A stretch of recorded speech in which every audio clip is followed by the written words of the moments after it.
Hi everyone, this is Ellie. Welcome to my Combat 102 guide, which is going to focus on ult gauge management. If you're here for the combat basics of the game, you may want to check out my Combat 101 guide in the earlier video. So now let's get started. First, we need to understand what increases ult gauge, and these apply to both Illustras and enemies. There are three situations when the ult gauge may increase. One, when a unit normal attacks. Two, when a unit gets hit. And three, when a unit receives a charging ability.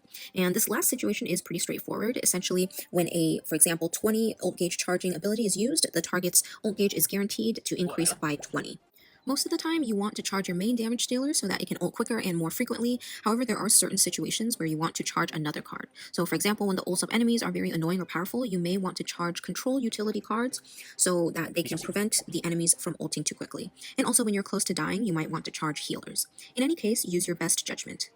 In the first two scenarios I mentioned, the amount of ult gauge gained is affected by ult gain rate. So ult gain rate is an attribute that every unit inherently has, and this value differs across Illustras and enemies. Note that increased ult gain rate is different than a direct ult gauge increase. When an ult gain rate buff is active, the ult gauge gain from every normal attack you do and every hit you receive is increased. Because of this, you often want to put an Illustra whose ult buffs ult gain rate in slot 1 or early on in the team. When you apply an ult gain rate debuff on enemies, this is one way to lower the enemy's ulting frequency. However, note that this debuff will be wasted when enemies' ult gauges are already full. So typically you want to use an ult gain rate debuff ability when enemies' ult gauges are fairly empty. Now that we understand ult gain rate, we'll talk about the two scenarios I mentioned earlier. So number one, when a unit normal attacks. Because all your Illustras need to either normal attack or use the ult every turn, there isn't much flexibility around what you can do in this situation, but a good timing to focus normal attacks on an enemy is when the enemy's ult gauge is already full. An ult gauge progression doesn't carry over, so since the enemy is going to ult this turn anyways, you can safely normal attack if that's the best course of action. The second situation that I mentioned is when a unit gets hit. So this is something that you as the player can control a bit more. Again, this one, let's break it down into two scenarios as well. Number one is when an Illustra gets hit, and number two is when an enemy gets hit.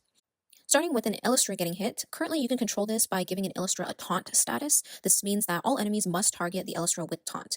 And there are certain exceptions, like if an enemy can ignore taunt, or if enemies do AoE damage, then the other Illustras will get hit anyways. But I think if I list out every possibility, that's just going to be overwhelming. So just to keep things simple, all enemies must target the Illustra with taunt.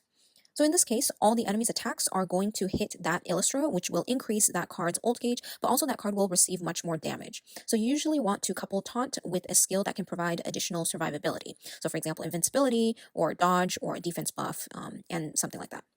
So for example, on an Ein team, Blood Moon Crown pairs nicely with House Ballad because when you use Crown's skill 2, it gains a 2-turn taunt status, but Ballad's skill 1 provides 1 turn of invincibility. So Crown would then only be receiving 1 turn of damage. Often you want to give both taunt plus survivability to your main damage dealer on the team so that it'll charge faster and you'll be able to use its ult sooner. So the second situation is when an enemy gets hit, and this is usually a situation that you as the player can generally control based on which enemy you hit. So what I tend to do is press and hold on the enemies and determine which one has the most annoying ultimate. And this can vary based on what your team looks like, but generally these are ones that control your cards, so like incapacitate, or charge the enemy's ult gauges, or give the enemy team annoying statuses like invincibility and dodge.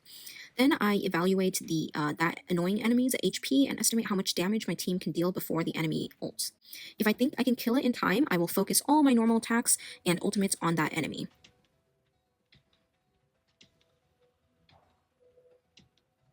If I don't think I can, I need to decide how to allocate my attacks so that the most annoying enemy doesn't ult frequently. And usually this means I target normal attacks on the other enemies, but beware that sometimes you also don't want the other enemies to charge too quickly. So generally a safe bet is to have each Illustra normal attack a different enemy, assuming they have similar ult gauge progressions. And that's kind of the trade-off that you need to make. Because you're not normal attacking the most annoying enemy, you're not actively increasing its ult gauge, but you're also not dealing maximum damage in the process. If it's hard to understand what I'm talking about right now, practice manual combat a couple times and you'll kind of get the hang of it.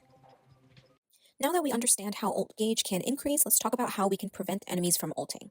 So currently there's 4 broad situations that can accomplish this: disabling an enemy's ult, freezing ult gauge, reducing ult gauge, and clearing ult gauge. Disabling a target's ult means when the target's ult gauge is full, it's supposed to ult this turn. This status blocks that from happening. So abilities like this are only effective for a limited number of turns, so you need to pay attention to the description. So for example, Cage of Guilt skill 1 disables one enemy from ulting for 1 turn, meaning only the current turn.